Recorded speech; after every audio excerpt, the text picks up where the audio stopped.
Balik tayo sa mainit na talakayan dahil pag-uusapan natin yung may kaugnayan pa rin sa tumitinding ingay, ika nga. Tinanggap ba niya yung hamon na debate? Ang alam ko si Justice Carpio, dating Supreme Court of Justice. Itatanong natin sa maritime law expert na isa rin sa hinamon kung tinanggap ba niya o tatanggapin ba niya ang hamong debate. Nasa kabilang linya po, si Dr. J. Batombakal, isa po sa mga maritime law expert dito sa bansa. Dr. Batombakal, good morning po. Johnny Bañez, Drew Nasino. Live na po tayo sa DWICL Channel 23. Doc? Hi, good morning, Attorney Johnny, at Batombakal. lahat po ng nakikinig. Magandang umaga po sa inyong lahat. Salamat po Apo. sa inyong pagpapaunlak. Alright. Ang tanong, Doc, tinanggap mo po ba? Laban ba o bawi ang hamong debate? Doc? Well, ang labo naman po kasi yung sinasabi niya, debate, pero wala namang topic. So parang ang immediate na sagot ko doon is yung kung ang pag-uusapan yung soberanya, karapatan at pari ng Pilipinas, lalo na dito sa West Philippine Sea at sa ating mga karagatan, hindi po yan a matter of debate. Dapat alam niya yan bilang senador. No? Right. Kasi sumumpa siya sa isang oath, no? May sumpa siya na idepensa ang konstitusyon ng Pilipinas at ang lahat ng mga batas nito, no? Kasama diyan, siyempre, inherently yung batas natin tungkol sa ating mga teritoryo at mga karagatan. Hindi po 'yan up for debate, no? Nilalabag po niya yung kanyang sumpa kung ididebate niya 'yan, no? Kaya hindi po ako tumatanggap ng ganong klaseng hamon na una nga ang labo, tapos base dun sa mga previous statement niya, parang yun pa. Kung ano pa yung hindi dapat dinidebate, yun ang gusto niyang idebate in public.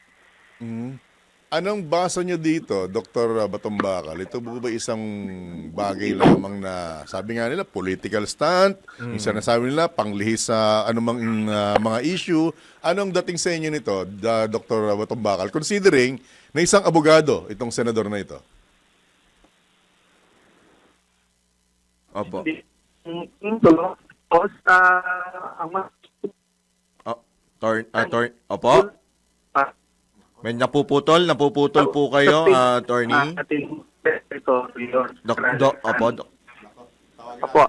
Well, Doc? Opo, sige. Doc, nawawala po kayo. Tawagan po namin kayo ulit, Doc, kasi sayang yung pinag-uusapan natin kung di na maintindihan.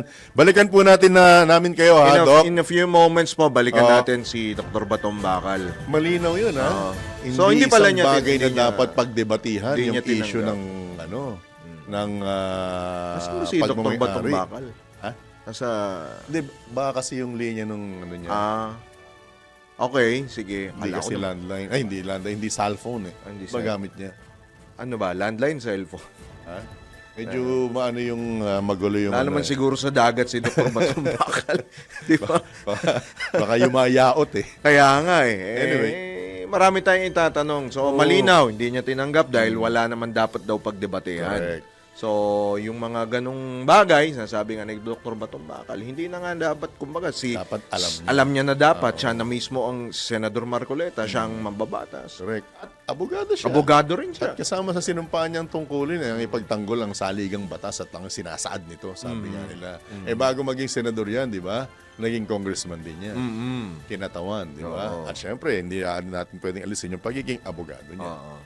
So, ang question doon is, alam ba talaga ni Senator Marcoleta yung kanyang sinasabi? Or anong pinaka-purpose? Si Diba? Justice dating Supreme Court Tinanggap, di ba? Justice Carpio tinanggap. So ready kumasa siya. Weekend ba? Weekend bang ano? Yan. Sige, balikan Sige. na po natin si Dr. J. Batombakal. Dr. Batombakal? Yes, apo. Pasensya na po na tayo po inasasakyan ng umaga. Oh. Alright. So yung sinasabi ko nga, hindi po matter for debate ang topic ng ating territory, rights of sovereignty. Dapat alam niya yon bilang senador. Sumumpa siya sa isang oath na idepensa ang konstitusyon at itutupad ang lahat ng batas ng Pilipinas. Kasama na doon ang lahat ng ating batas tungkol nga di na territory at maritime jurisdictions. So hindi po natin tinanggap na yun ay pag-usapan or pagdebatihan rather. Hindi yun dapat dinidebate. Doc, pasensya na, pero anong basa nyo bilang motibo ng ganitong hamon ng isang abogado na isang dating kongresista at ngayon senador na dapat alam ang batas? Well, yun nga, ang parang grandstanding yan, no? Para sa akin. Kasi nga, lalo na kung sensitibo at mahalagang issue gaya ng mga pinagagawang mga teritoryo dyan at yung pag-aangkin ng kabila, no, sa ating karagatan, hindi yan dapat pinag-uusapan ng parang nasa palengke, no? At ang mga polisiya mo ay lalo na yung mga maaring mga sensitibo at sikreto ay gusto mong isiwalat, no? Hindi po dapat yan. Kaya para sa akin, grandstanding yan. At pangalawa, nakakatulong lang kasi yan sa kabila eh. No? Dahil openly, publicly, pinagdududa mo ang ating mga taong bayan tungkol sa basihan ng ating teritoryo at jurisdictions sa karagatan. No? So, hindi po nakakabuti yun. No? Kaya hindi ko talaga makita rin kung anong mabuti ang gagawin yan, lalo na wala naman, hindi naman to matter of legislative inquiry, walang relasyon to doon sa tungkulin niya bilang senador, no?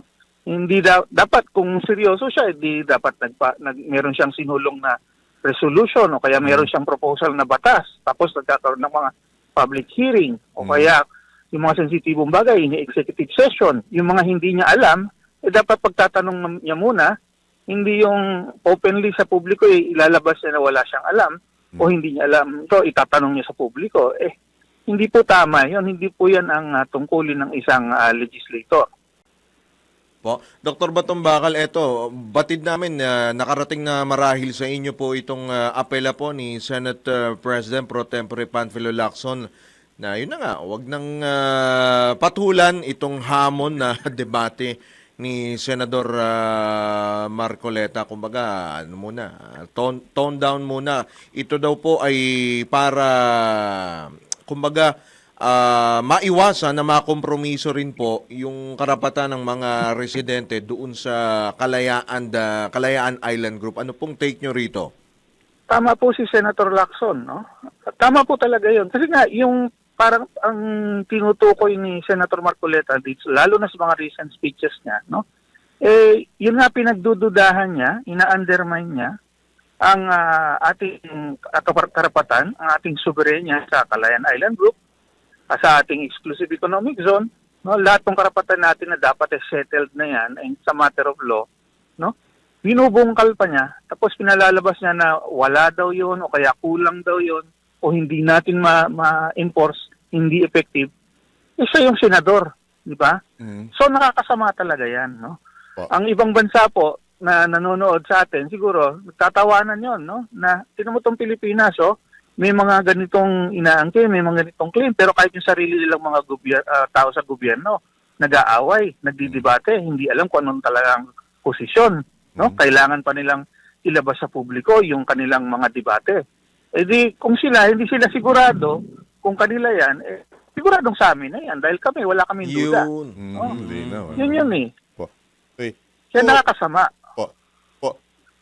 May binabanggit din, kagaya nga nung nakaraang Pangulo, na sinasabi isang piece of paper lang itong issue na ito, papaano nga makaka-apekto ito kung patuloy na pagdedebatihan o patuloy na may mga mambabatas tayo, Dr. Batombakal, na tila baga tinitingnan pa kung talagang atin nga ba o hanggang saan ang atin sa mga pinagtatalunan ng teritoryo. Gaano po kalaki rin ang impact po nito, Dr. J, sa atin po talagang claim?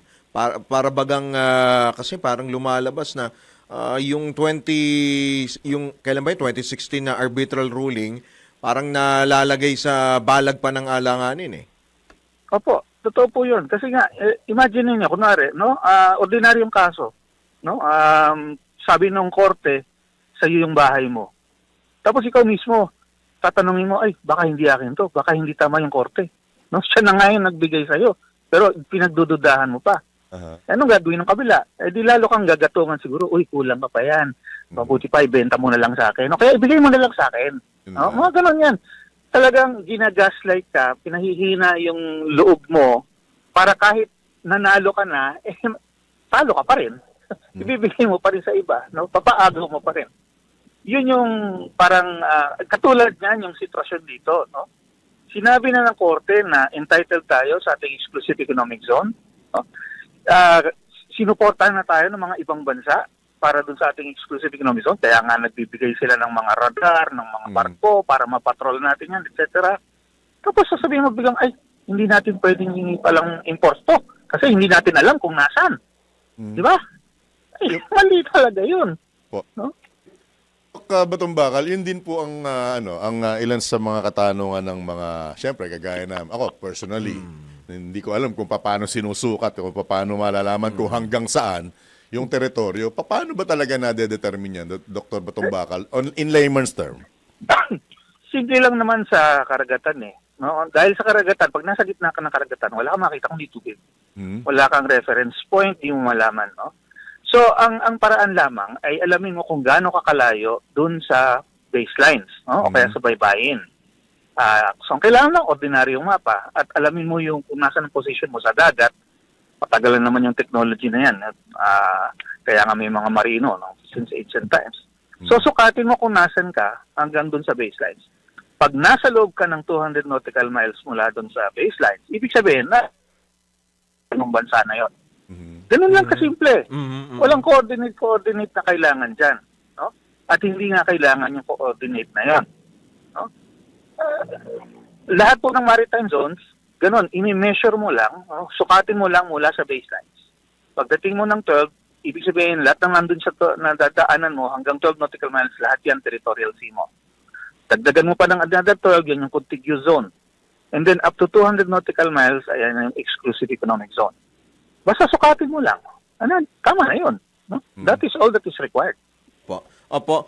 Dr. Batong Bakal, so what seems to be the problem here? So, kumbaga, ano ba yung susunod nating dapat na hakbang? We should tone down, lalo na itong mga senador. Dapat medyo maghinay-hinay, lalo't tila baga ito ay pumapasok na sa, kumbaga, national interest, national security na ang issue na ito. Mukhang ganun ang lumalabas, Dr. J.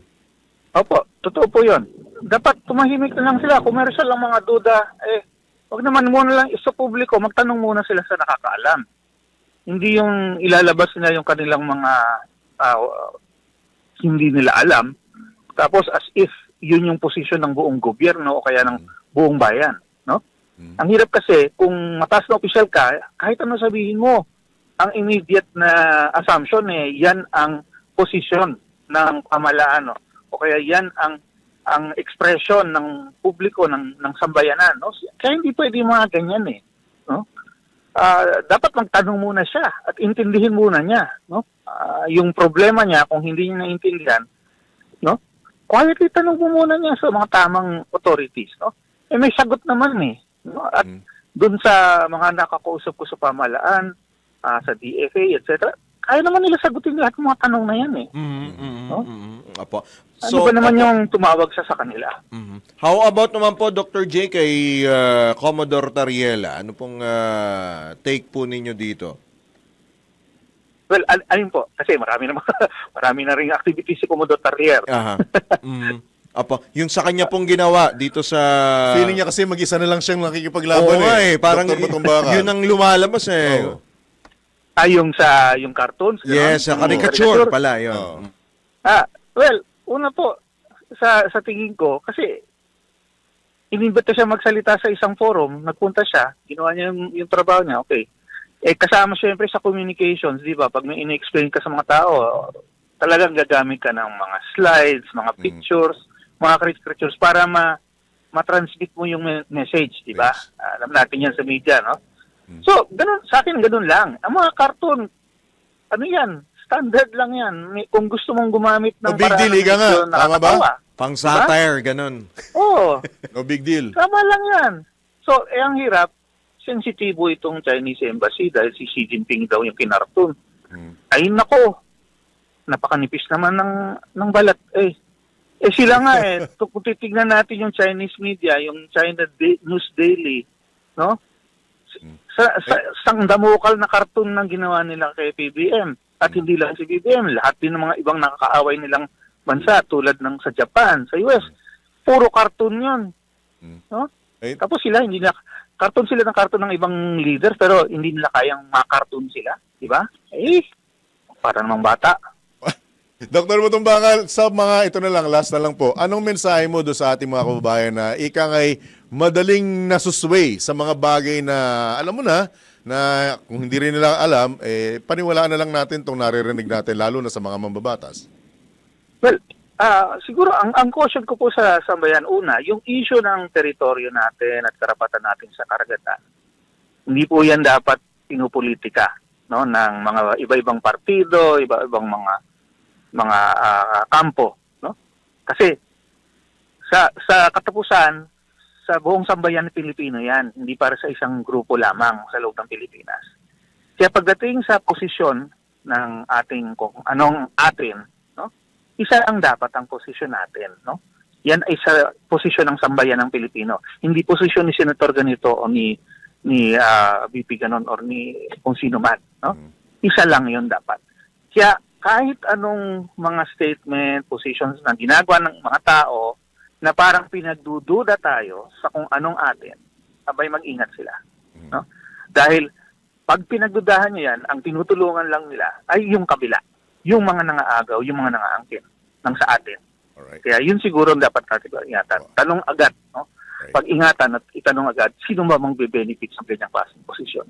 Alright. At Dr. Batong Bakal, as always, maraming salamat sa pagkakataon. Good morning po. Ingat, sir. Ingat po, Thank you, sir. Dr. Batong Bakal. Salamat Welcome po at magandang umaga po sa lahat. God Alright. bless po. Yan. Yan po, mga Good luck po, kabalitan, si Dr. Batong Bakal. Oo, ang maritime law expert na si Dr. J. Batong Bakal.